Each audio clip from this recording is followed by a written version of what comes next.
Hello, this is Moss here, and we are going to be starting a speed paint today of Doric the Druid from the new Honor Among Thieves movie, as you saw from the title.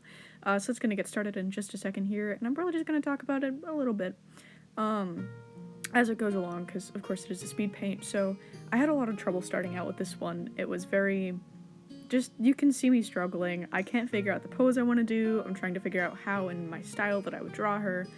I think it gets to a pretty decently finished sketch before I scrap the entire thing and I go for a completely different pose. But she was my all-time favorite character. Sophia Lillis is one of my favorite actors. I didn't even know she was going to be in it until I was in the theater. So there's that. But this is where I finally decided on the pose that I wanted to do. Struggling a little bit with this, not too bad for the fact I didn't go over it until now when I did, just to make sure everything was looking good and that everything was all finished and where it was supposed to be. And then later on you'll see I change the direction of the head because you can see me struggling with the face a little bit there because I didn't like the way that was working. And so I changed it, and I was like, okay, I'm gonna have Doric looking directly at the camera, if not slightly off to the side, which I think the second might be what I did. Maybe, we're gonna see. Yep, okay. So she's looking off slightly to the side a bit, just looking like she's about to go attack somebody, because honestly a badass, and I love her. So yeah, the movie itself was astounding. I don't have a ton of time to talk, I'm not scripted, I'm just kind of rambling. It was really true to D&D, in my thoughts at least. A lot of people were saying, well, Doric shouldn't have been able to turn into the owlbear because the spells that she was using, which is something shape. I can't remember what it's called, but that it only lets you turn into wild animals, but there's a whole thing in her backstory, if you look at the Wikipedia, about how she, had witnessed these a lot as a child and saw them as more regular animals rather than monstrous. And so it was a really interesting thing to look at, how her backstory played into that ability, which is, I don't know that I've ever seen that in D&D. I'm not a super experienced player, I'm not gonna lie. There is one thing that bothers me about her character, and it's the fact that she has irises and pupils, where she's a tiefling, and tieflings are not necessarily supposed to. They're supposed to have just plain white eyes of some sort of color, and that's the only thing that ever bothered me about her character design. Everything else, chef's kiss. I love it so much. Here you can see me thinning out the line art because I was not liking how it was looking. Honestly, I was never satisfied with this line art, but I was like, hey, I'm gonna color it, it's gonna go crazy with the coloring. So I wasn't too worried about making it look super great. Here I'm starting to block in the colors, add all the good stuff. I'm color picking a little bit, I believe, at this point. I'm not entirely sure, so. It was really interesting as well to draw the minimal armor that Doric wears, because I don't draw armor almost ever. All of my D&D characters are practically armorless unless they're in an actual campaign. In that case they have armor, but I don't draw them with it because it's just something I struggle with a lot. So trying to figure out that in this drawing was pretty fun. And you can see I'm beginning to render the skin and the hair. The clothing is probably what took the most, I believe. This whole thing took me about 6 hours or so, I want to say. So it was a good bit of time. I posted on Instagram a month or so ago, as of when I'm uploading this, and it didn't do great, and I was really upset about it. But honestly, it doesn't bother me. Instagram algorithm is certainly something. But I think it's really fun, and I hope you guys are enjoying this. So here I'm starting to put in the scale sort of texture that I could see faintly on her shirt.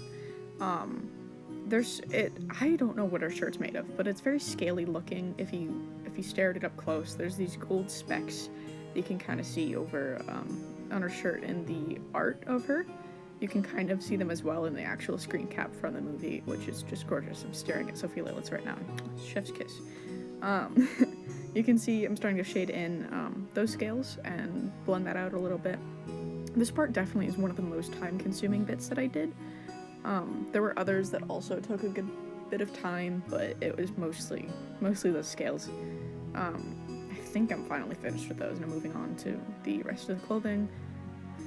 So that's fun. Those folds were quite fun to render. I'm starting to work on the leather sort of bits, going into the background, trying to change that up so I can see things a little better. More scales. I forgot there were more scales. Yeah, that's a thing. But yeah, so this was just a really fun piece to do. I hope you enjoy watching me do it, and I'm gonna shut up now so you can listen to the nice tavern music playing.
Okay, and this is where we stop having that royalty-free music, because I didn't record enough of it, because it started to change into another one, and I was like, hey, we've already got 2 soundtracks going, I don't want to do another.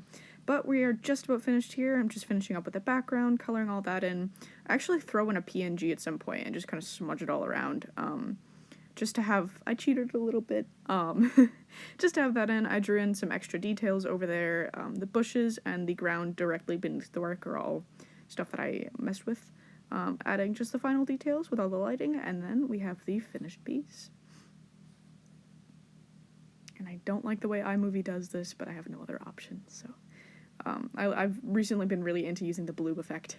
That's been really fun to make little light sources, like those little speckles that look like ash. But yeah, that is the finished piece. Took me a total of about 6-7 hours, and it is on my Instagram, also Hollowmoss. Hollowmoss on Instagram, you can go see it there. Kind of high quality-ish, not nearly, but I'll post it on Twitter eventually. You'll see it there. Alright, and that's it for today. Have a good one.